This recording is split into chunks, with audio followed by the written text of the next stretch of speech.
Welcome to Spaceriffic Reviews. I'm Kevin T. Rodriguez, film critic of themoviewizard.com and columnist for Examiner.com. I'm Marco.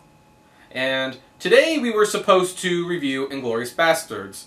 Somebody didn't see it. Yeah, it was you, remember? Oh, yeah, no, I didn't see it. So I went to the theater and saw Up, Pixar's latest film. Yeah, how late are you? 3 like months? 3 months or something, that's fine, yeah, but I still saw the damn thing. It was in theaters, so there we go. Anyway, Up is Pixar's latest film and concerns a fellow named Carl Fredricksen, a elderly man whose wife recently passed away. His house is trying to be, or he's got some people trying to take his house.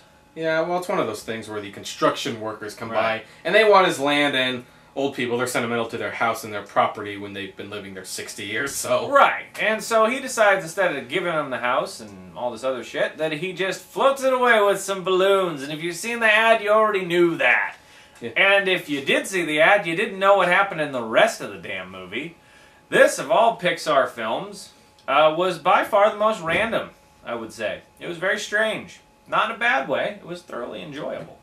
No, because Pixar's worst is still better than most people's. Absolutely, yeah. No, that's a good way to put it. Well, anyway, if you were wondering what was more of the plot, Carl and this little fat kid, who's a Boy Scout or something. Yeah, do we remember his name? No. Oh, well, you probably don't remember his name either, so... No, I don't remember his name. He was a little fat kid. He was pretty funny. But he was on his porch when the house took off with its balloons. So they're on an adventure going to South America concerning a bird and some dogs that have colors that make them talk, and a giant air blimp and an old man voiced by Christopher Plummer. Which is always awesome. Yes, Christopher Plummer, as you may remember, and should always remember, was General Chang in Star Trek VI. Fuck him as Mr. Von Trapp, which is the only other movie I can ever think of. He's in the Informer or Informant. What's that movie The called? Insider. Insider. He got an Oscar nomination, didn't he? No. Didn't get an Oscar nomination for that. Just let you know. He should have. No, probably not. No, he shouldn't have. Didn't he play the Mike Wallace? Yeah. Okay. That has nothing to do with Up, which is Pixar film, as previously mentioned. Anyway, Up concerns a giant bird named Kevin also, and Kevin's pretty kick-ass, makes the film a lot more fun. Up, overall, was a pretty damn entertaining film. Like I said, though, it was definitely Pixar's most bizarre film. And it was kind of an odd follow-up to the extremely ambitious WALL-E, which, you know, spent its first 45 minutes being silent, pretty much, and most of the film speaking in gibberish. And it was a frickin' masterpiece for doing it. Up's a little more straightforward, and in its own way almost seems like DreamWorks would make this kind of movie, but it has the heart that Pixar gives these kind of films. And overall, I really did like Up. I found it to be a little lesser than WALL-E, which was certainly one of Pixar's probably masterpieces overall with The Incredibles. I'm not against Finding Nemo, but I don't put it up there as one of their best films. Everyone else does. No, Finding Nemo's their funniest film, easily, but it's not their best. No. Anyway, yeah, I would give Up a solid 4 stars. Enjoyed it thoroughly. This is not ripping off Roger Ebert. I'm just doing it because I like to use my hands. Roger Ebert can't copyright emotion. Okay. Just for the record. If you say that thing he says, then he can sue you if he wants to. But anyway, now when you say this is like a DreamWorks film, I don't quite get it. DreamWorks tends to try to make something that's kind of regular and zany, like Over the Hedge or something, to where it's like, oh, the little animals are going to do this, oh, and Up was more of a zany film.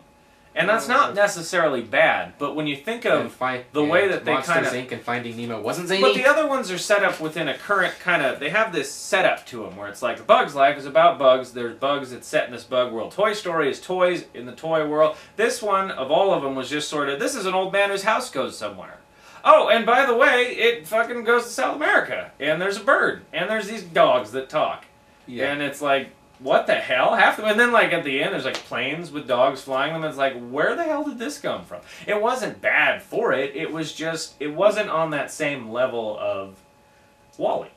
Well, WALL-E was one of those rare bottles of lightning that rarely happens, like twice. But I did like Up quite a bit. I do think they made another instant classic. Well, certainly. And here's the thing, one thing about DreamWorks, and I defend DreamWorks, I think you're a little too tough on them sometimes, but I do know DreamWorks would not make a serious movie where 2 of the most important sequences, like WALL-E, were silent. Yes, and this one did. I will say that Up did have the heart that almost every no, not almost every Pixar or every DreamWorks movie lacks, which is that it did have Shrek 2 and Kung Fu Panda have plenty of heart. I'll give you Kung Fu Panda's cute. Shrek sucks. No. Shrek 2 sucks more. No, it doesn't. Shrek 3 really sucks. That one I didn't like, but whatever. Okay. See? Agreement. No. Anyway, but yeah, I think that, no, the very beginning of the film with when you get to see his life is very touching. And, you know, there is something, it is funny to see a film about an old guy and a fat kid. That was nice. Yeah. And it wasn't distracting in any way. Literally the Odd Couple Redux. Yeah, and I enjoyed that. I enjoyed the entire film. I thought it was wonderful. It was just that it was lacking. And you know, when you saw WALL-E, it was like, damn. Wow. And Up, it was like, this is really funny. This is really entertaining. Yeah, well, after Ratatouille and WALL-E, it was going to be a little hard for them to follow up.